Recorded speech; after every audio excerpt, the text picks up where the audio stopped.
Hi everyone. Can't be in class yet. Oh well. Gonna do our best. I'm Pablo. Hi. I'm gonna start off with a story. Haven't read it in a long time. It's from Uganda. And yes, we'll be singing in a strange language, but all you have to know is kinene, which is easy. So kinene, anybody can do that. Kinene, kinene, right? And you'll hear it when the song comes. Now, I usually start off with a song, but today I think I'm going to start reading the story a little bit, and then I'm going to sing the song. And at the end, I might sing the song one more time, and you could just join me on the kinene. That's all you get to do, unless you knew all the other words, which I barely know too. All right, let's begin. So, now, the village, by the way, that this is written about is just a bunch of small towns along a road, and the road runs above this forested valley at the feet of surrounding hills.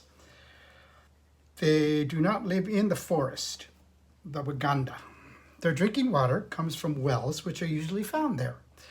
The village well is therefore usually some distance away from the village itself, so you have to walk to get water.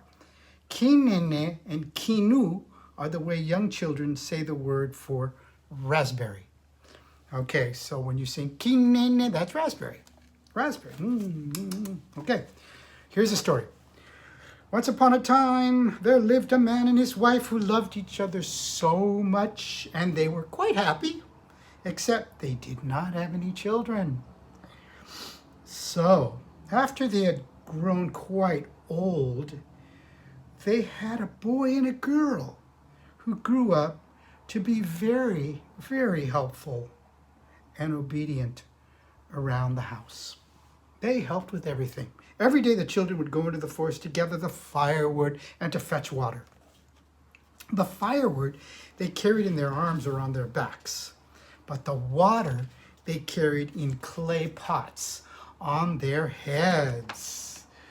And they even show you a little picture of that right over there. If you can see the two villagers. Oh, it's kind of hard to do that, but there you go. See them over there with the pots on their head. And they were sitting here. Let me just get back to where the pictures are. Now, it happened one day that the children could not find the two smaller pots that they put their water in. So they took two which were very much larger. Uh-oh. Didn't think about coming back, did they? They went to the well and lifted them up, but after the filling, they tried to lift them with their heads. They just couldn't do it.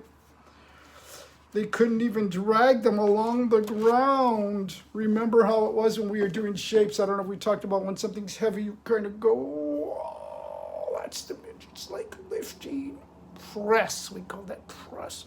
Oh, it's like everything's really heavy. And that's what you were seeing. And how can we ever move these pots? They said, who will help us? Just then, what do you think? From behind a tree, a large animal suddenly stepped out and said in a deep voice, I will help you. It did not growl or glare. It didn't show its teeth. Indeed, it was the most friendly. It introduced itself as Baluba, and it said it lived in the roots of a great tree in the forest, not too far away. At first the children were nearly scared to death, but after a while they let Baluba put the heavy pots on their heads and thanked him politely. You are pleasant children and well-mannered, said Baluba. You must come to my house tomorrow and have a feast with me, he said in his low voice. The children thought this was a great idea. They thanked Baluba again and went home. So the next day, they came to the forest.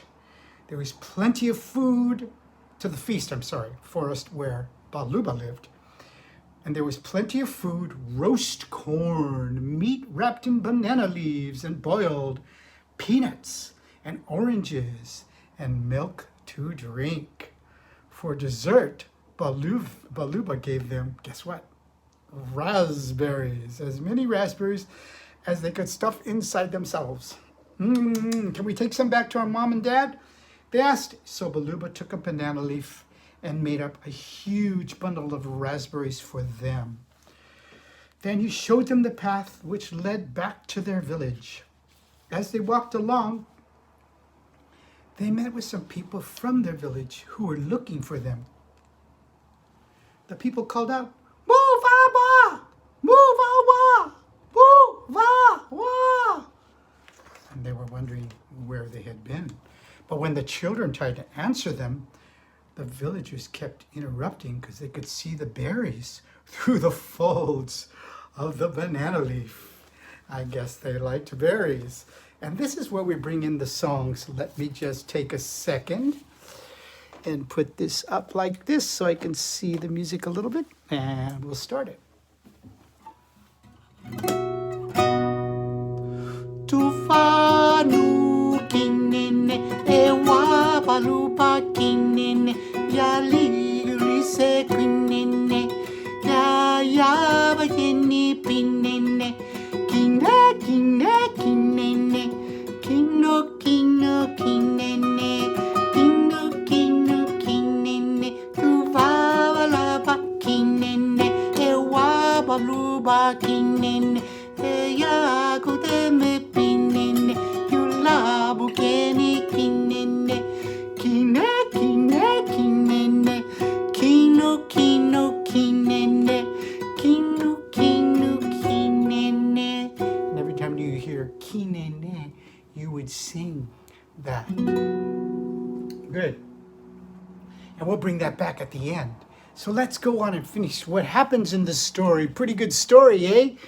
Let's find out what actually happens. So, by the way, berries, berries, raspberries. Off they all went to the village. The children were swinging the bundle of raspberries and everybody was singing. And their parents were very glad to see them coming and called out, "Moo, fa, woo! Moo, fa, woo! Moo, fa, woo!" Where have you been? Was what that meant. And the children, glad to be home again, swung the bundle of berries and sang with their friends the song they had made up together. And this is what I saw. That's the end of the story. Let's sing that song one more time. It's so beautiful. And then we'll move on to whatever time we have. Here we go. That's the story of Baluba. I like to call it Baluba. It probably has a different name. I think it might be called something slightly different. But Baluba is the creature, of course. It turns out to be very friendly and is not... He may look a little rough, but he's a beautiful creature with a good heart, and he gives wonderful gifts. So...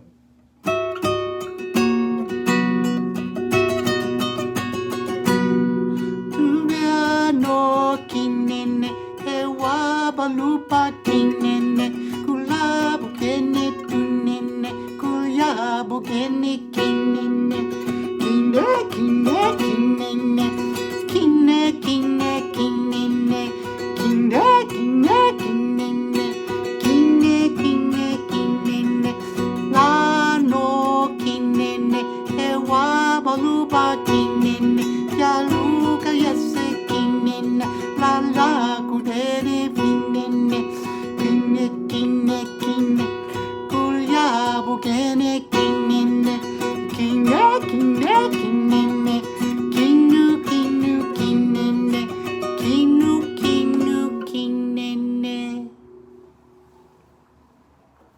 Now, let's see how much time we have for. Not much. That took the whole time. So just remember the song that we sang and try to do some hand clapping patterns, and I'll go through it quickly, which was this.